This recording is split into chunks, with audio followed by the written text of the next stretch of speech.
Capitaine Brunner. Je sais pas si tu peux voir, mais c'est de l'intérieur. Monaco Radio. Coucou. Et mignon.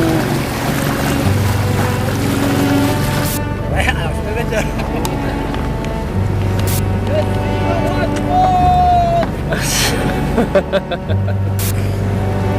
C'est moins grand que le titre.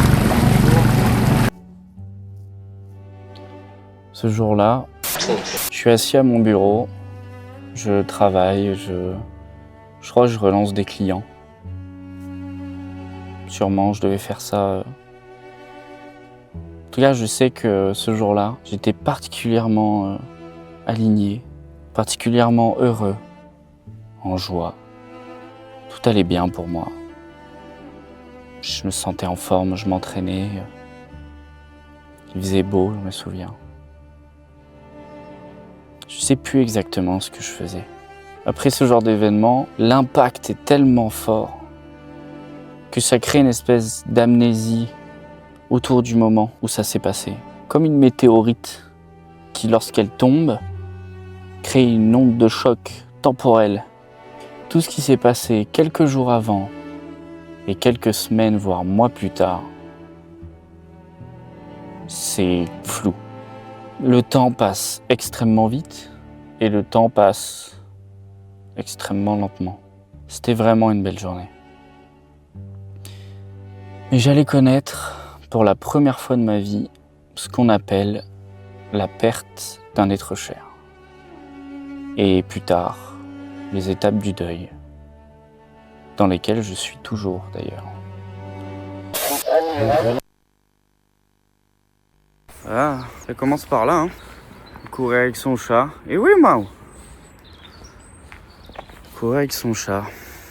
Un peu de soleil, un peu de bonheur. Des bonnes habitudes par des petites actions, toutes petites actions. Les unes après les autres. Hein, Mao? Oui. Attends. Eh oui. Putain, tu le crois ça? Je suis en gainage là. Ah mon Dieu. Mon Dieu. Ah. Je crois qu'on est pas mal. Je suis soufflé et tout. Je pense qu'un des secrets du bonheur se trouve dans la capacité à pas résister face à l'adversité de la vie. Je m'explique. Je vois la vie comme un océan de vagues. Parfois, tu es au sommet de la vague, ça te permet de voir au loin, tu es lucide et tu sais ce que tu veux. Tu as des plans et tout se passe bien pour toi. Et parfois, tu es dans le creux de la vague. Là, tout est obscur. Tu ne vois plus au loin puisque tu es dans le creux et tu manques de lucidité. C'est les moments où on fait face à l'adversité de la vie. Notre vision et nos envies futures sont occultées, opaques. Et là, tu as deux choix. Soit tu acceptes le ou les défis que la vie te met devant toi, tu lâches prise, tu fais preuve de souplesse et tu surfes sur la vague. Soit tu te crispes, tu refuses d'accepter. Et là, ça va être beaucoup plus dur pour toi. Parce que tu chutes de la planche, tu te noies, tu manques de souplesse. Du coup, forcément, tu vas t'enfoncer dans l'eau.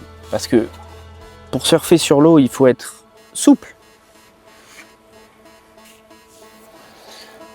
Moi, j'ai grandi en entendant que, normalement, après le creux de la vague, c'est la libération. Tout va mieux, les problèmes s'arrêtent, et on vit heureux jusqu'à la fin de notre vie, quoi. Hein. Sauf que c'est pas ça la vie, pas du tout. Et je pense que pas mal de dépression ou de tristesse viennent du fait de penser qu'après la vague, il n'y en aura pas une autre. Et encore une autre, et encore une autre. Parce que la vie, elle a prévu encore bien d'autres vagues pour toi, pour t'apprendre encore et encore. Parce que finalement, le creux de la vague, c'est des challenges. C'est fait pour t'apprendre des choses. Il faut alors être capable de transmuter ces événements, faire preuve de résilience, comprendre sur nos erreurs ou ce genre de choses. Donc comme le dit le stoïcisme, il faudrait alors avoir la sérénité d'accepter les choses que tu peux pas changer, le courage de changer celles que tu peux, et la sagesse d'en connaître la différence. Phrase bien connue du stoïcisme, que j'essaie d'appliquer évidemment, c'est pas toujours facile, mais je pense que c'est une bonne manière de se comporter. Salut. Bon, qu'est-ce que j'ai à dire? Voilà, hein. C'est le début. C'est le début du délire. Il est... quelle heure il est? Il est 9h30, un truc comme ça. J'ai rendez-vous chez le kiné, là. Donc voilà, ça pique. J'ai dormi 3 heures, je dirais. Ouais. Avec les douleurs à l'épaule, l'opération, je galère à dormir de fou. Donc ça pique, mais bon, au bout de quelques jours à me lever tôt, je vais finir par m'endormir mal à l'épaule ou pas mal à l'épaule. Et voilà, c'est comme ça, ça faisait partie du truc. Je pensais pas que ça durerait autant au niveau de la douleur, mais bon, c'est comme ça. Donc voilà, faut dire que je me couche tard aussi. Les écrans, tout ça. Il y a un vrai travail à faire de toute manière de revenir à un point de centrage. Hein, voilà, faut savoir que moi je pars très facilement, soit dans le côté totalement extrême de discipline, etc. Je me couche tôt, je lis, je médite, je fais le vacuum, je mange bien, je fais du sport. Je peux très bien partir dans l'autre sens. Je me couche tard, je mange de la merde, je bois de l'alcool, je traîne sur les écrans pendant des heures, etc. Donc l'idée là, c'est vraiment pas seulement de faire une transformation physique, de retrouver un physique intéressant, mais surtout de remuscler l'esprit, à la contrainte, de redévelopper une discipline, mais dans la tempérance, dans le juste milieu. Voilà, c'est ça qui est important là. C'est ce que je veux atteindre maintenant. Trouver un juste équilibre. Tel un artiste, non, tel un homme qui fait un art martial, du kung-fu, qui est relâché et puissant en même temps. Putain, j'ai failli klaxonner quoi. Voilà, donc on va essayer ça et je pense que la solution elle est là-dedans. Elle est pas dans la rigidité constante. En tout cas, c'est ce que je fais depuis des années maintenant et ça marche pas, visiblement. Donc après voilà, c'est passé des choses dernièrement qui expliquent une certaine rechute. Et n'oublions pas que la rechute fait partie du travail sur soi. Je parle de l'alcool hein, en particulier. Et voilà, 3 heures de sommeil, c'est pas assez, clairement. J'ai tout juste 30 ans, donc j'ai grandi dans les années 90.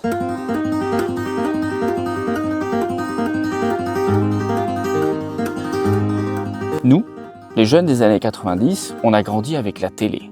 Beaucoup de télé.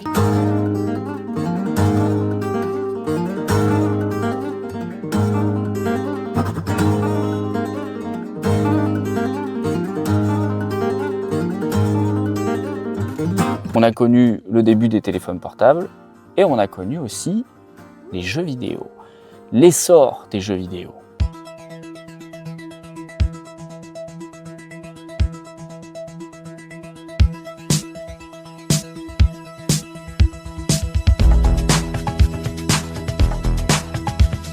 Tout un tas de jeux vidéo.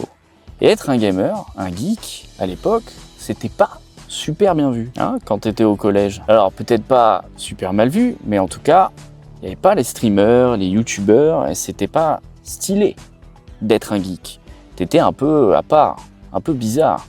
Quand tu rejoignais tes potes pour jouer sous le préau à l'ombre pour pouvoir voir ton écran, l'écran de ta PSP, je peux te dire que ça attirait pas les meufs. Et moi, j'aimais jouer aux jeux vidéo. Je pouvais passer des heures à jouer, du matin jusqu'au soir. J'oubliais même de manger parfois. Ça arrivait même que dès le début de la journée, au réveil, les yeux encore sableux de la nuit, la première chose que je voyais, c'était l'écran de ma télé cathodique sur laquelle je jouais à Vice City ou San Andreas.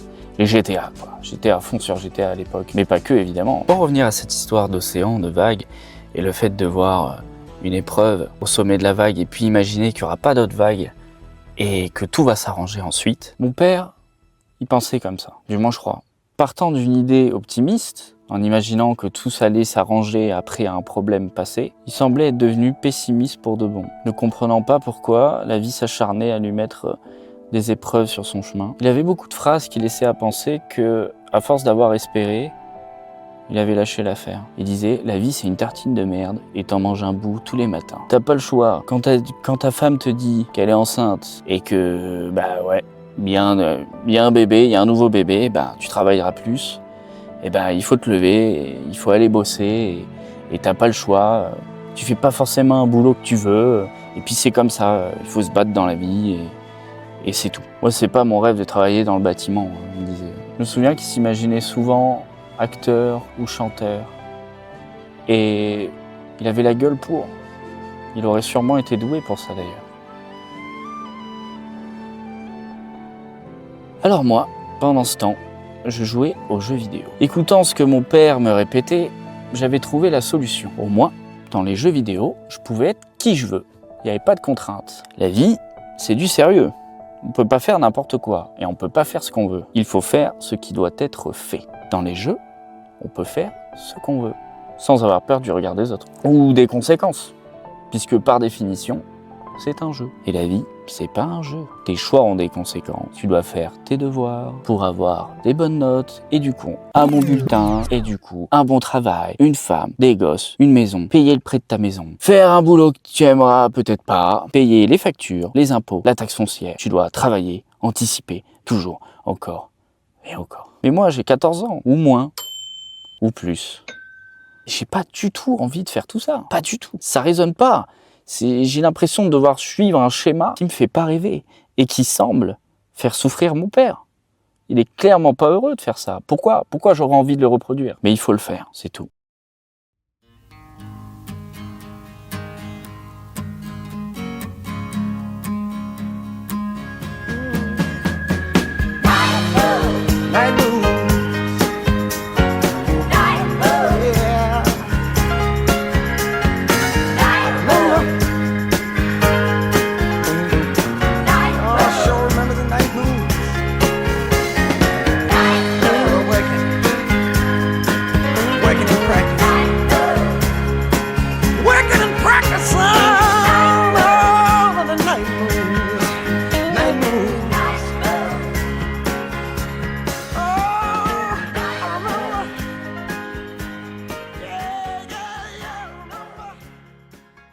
Au final, je comprendrai plus tard que c'est pas que j'ai pas envie d'avoir de maison, d'avoir un travail, de passer le permis, non. Le problème, c'est les croyances limitantes. C'est de croire que les challenges de la vie, c'est pas cool.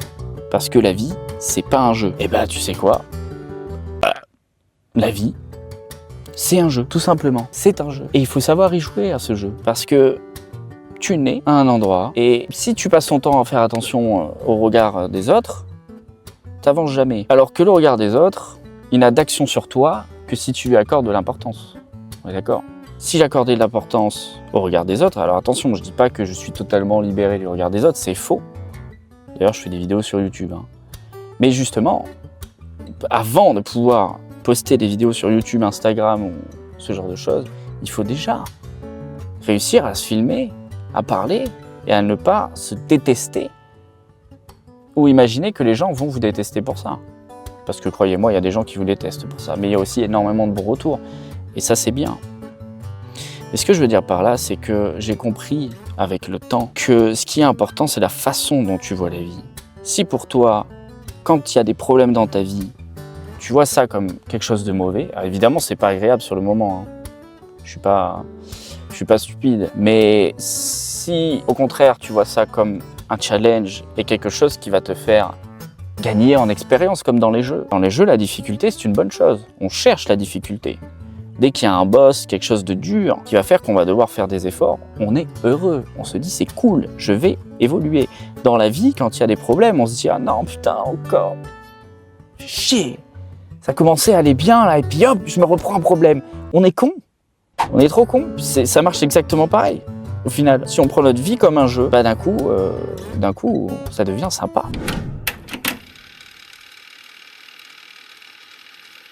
Et depuis que mon père est parti, je m'en étais déjà rendu compte un petit peu plus tôt, mais il est parti subitement, triste, enfermé dans des addictions. Il était malheureux. Et il avait abandonné. Et il est parti. Comme ça. Du jour au lendemain. Un appel. Je suis à mon bureau. tout va bien. Et la seconde d'après, c'est tout mon univers qui s'écroule. Parce que mon père, c'est le daron des années, qui est né dans les années 60, quoi, et il avait 65 ans, donc je suis sûr qu'il y a beaucoup d'entre vous qui ont un daron similaire. C'est ces darons-là qui savaient pas parler de leurs émotions, qui avaient du mal à dire je t'aime. Ça en faisait des personnes assez frustrées, finalement. Mais j'ai beaucoup de bons souvenirs avec lui, et le fait qu'il soit plus là, c'est un pilier qui s'écroule, forcément. Mais c'est aussi un rappel qu'il faut profiter de la vie. Profiter de la vie, c'est tout. La vie, c'est un jeu, alors il faut jouer au jeu.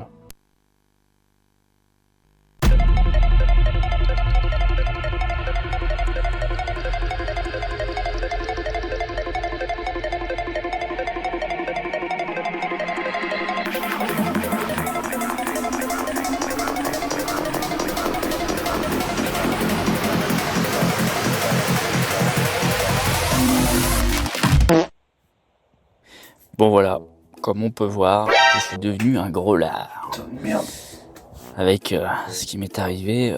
En fait, qu'est-ce qui m'est arrivé? Il m'est arrivé deux choses, finalement. Il m'est arrivé la perte de mon cher papa, et il m'est arrivé une opération de l'épaule. On m'a coupé un tendon du biceps pour le rattacher sur l'os. Et d'autres petites choses aussi qui n'allaient pas au niveau de cette épaule droite-là. Et bon, je me suis laissé un peu aller. Bon, je sors du kiné. Je lui ai parlé du fait que j'avais mal à l'épaule. Bon, il le sait, ça fait un moment qu'il sait que j'ai mal, de manière générale. Et la nuit, voilà. Donc à chaque fois, il me demande, mais c'est une douleur qui vous réveille ou... Je dis, bah, non, mais je galère à m'endormir, par contre. Mais ça vous réveille pas? Non. Et ça fait plusieurs jours qu'il me dit ça comme ça. Et je me dis, dans ma tête, je me dis... Ça change quoi de si grave? Si je réponds oui, on va me mettre en quarantaine. Non, si je réponds oui, c'est que ça peut vouloir dire que c'est une capsulite. Et la capsulite, c'est un peu l'ennemi de la personne qui s'est fait opérer de l'épaule. La capsule se bloque, ça fait des douleurs lancinantes qui te réveillent la nuit. D'où la question. Mais sans qu'ils me le disent, quoi. À chaque fois, ils me posaient la question...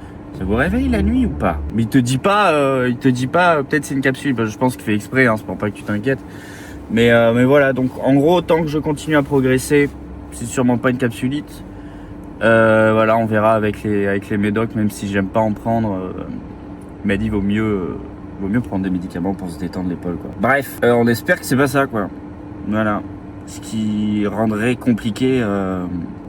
Le reste de ma remise en forme, parce que ça peut durer très longtemps, ça, de ce que j'ai entendu. Voilà.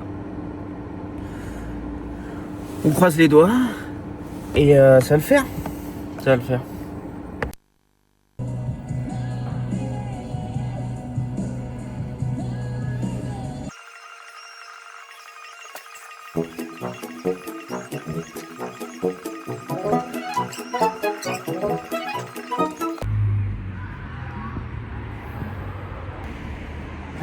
Bon, kiné, jour 2. Là, j'attends avant d'y aller, parce que je croyais être en retard. Et en fait, je me suis pressé. J'étais en avance. C'est comme ça. Et voilà, bon, j'ai eu les antidouleurs, ça y est. C'était un délire pour les avoir, un truc de fou. Voilà, et là, comme vous voyez, j'ai une tronche particulière. Je suis pas allé à la salle encore. Parce que je suis trop fatigué pour l'instant. Je dors pas assez. Je me couche tard. Je me couche tellement tard qu'il est tôt. On va tout faire pour y aller demain. Cette porte qui était grande ouverte avant, où tu y allais très facilement avant, c'est tout doucement et petit à petit refermé. Au bout de plusieurs semaines ou plusieurs mois, à pu aller à la salle. Et c'est beaucoup plus dur de l'ouvrir après. Sachant que même si j'ai des raisons, parce que je dors pas, je suis crevé, je me suis fait opérer l'épaule quand même, hein, faut pas oublier. Il y a aussi quelques petites excuses, j'aurais pu y aller. J'ai fait le choix de pas y aller, en toute conscience. Mais il va falloir sortir les doigts du cul à un moment donné. Mais tranquillement, on les sort. C'est bizarre.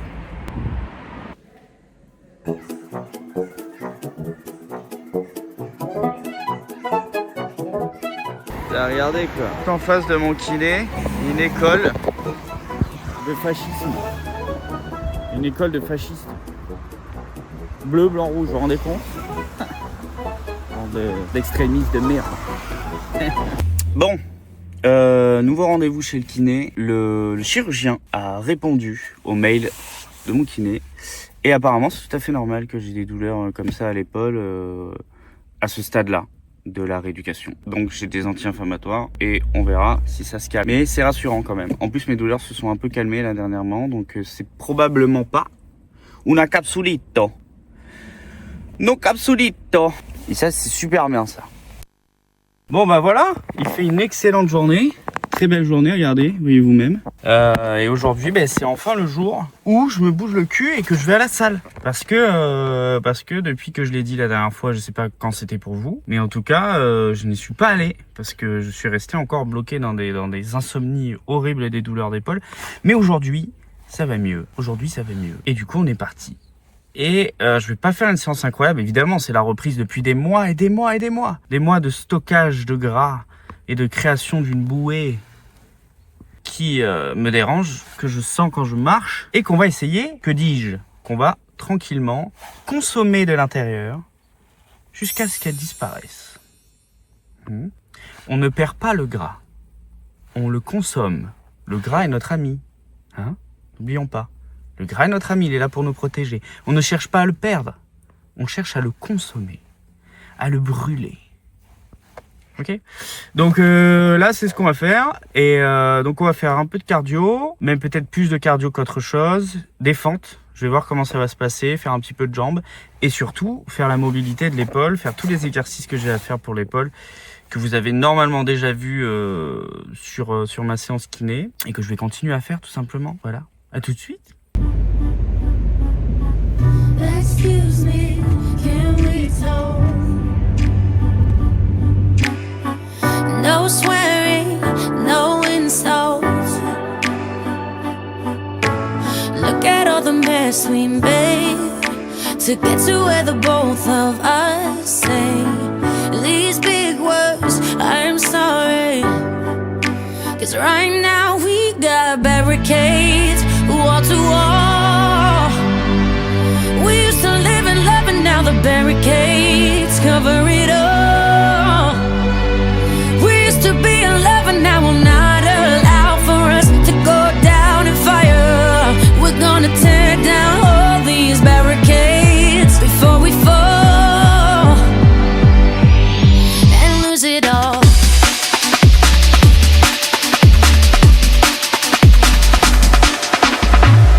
Excuse me for shaking. I'm angry and breaking, and I can see it in your face. The fire we control is blazing.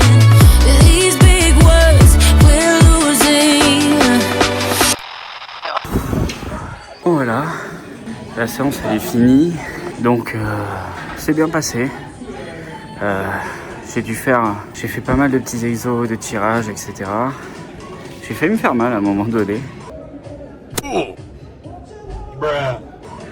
Ce qui est dur, quand ça fait un moment que t'as arrêté la muscu, mais que t'en fais depuis des années et que t'es habitué à mettre de la charge et à travailler en force, etc.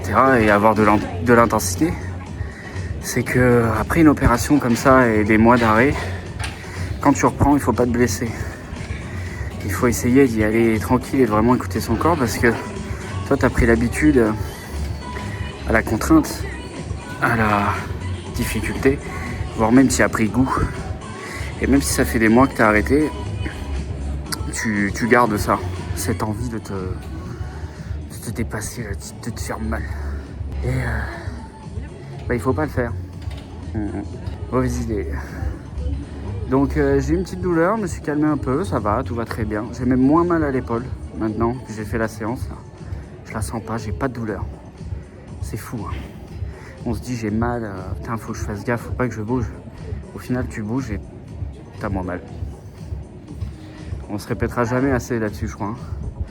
Voilà les petites fentes qui se sont bien passés aussi. J'ai fait un peu de fifou, j'ai pris 9 kilos par main.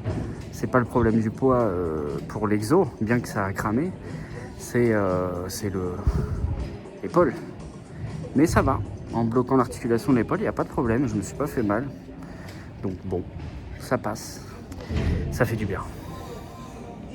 Bon. Oh la ville. La séance est donc bien finie. Et quand tu as déjà des courbatures en sortant de la salle, c'est même pas le lendemain et tu as déjà des courbatures, c'est que tu as fait une bonne séance. Et là où ça fait du mal à l'ego, c'est que j'ai pas fait grand chose en réalité. Mais bon, je suis plus habitué. Hein. Donc voilà, c'est déjà pas mal. Et puis là, l'idée, c'est de marcher un maximum aussi, évidemment. Faire monter les pas. Hein.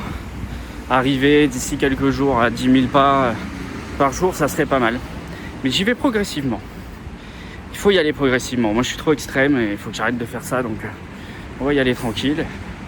Et voilà, hein, on verra le nombre de pas que je fais par jour au fur et à mesure. Histoire de perdre un petit peu. Bon, là, déjà, le fait d'avoir stoppé l'alcool... ça m'arrive de boire une bière de temps en temps, mais c'est très rare. J'ai déjà dégonflé, j'ai déjà perdu un peu de poids. Et voilà, maintenant il suffit de... Je fais aussi un peu plus attention à ce que je mange.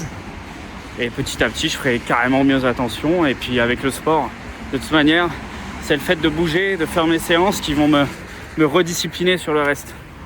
Je sais très bien comment je fonctionne, donc il suffit de faire ça comme ça. Puis c'est tout quoi finalement, hein. Il faut que ça glisse. Il faut que ça glisse.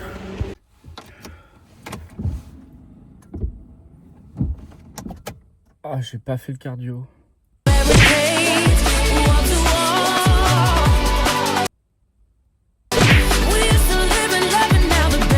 La prochaine fois le cardio. La prochaine fois le cardio.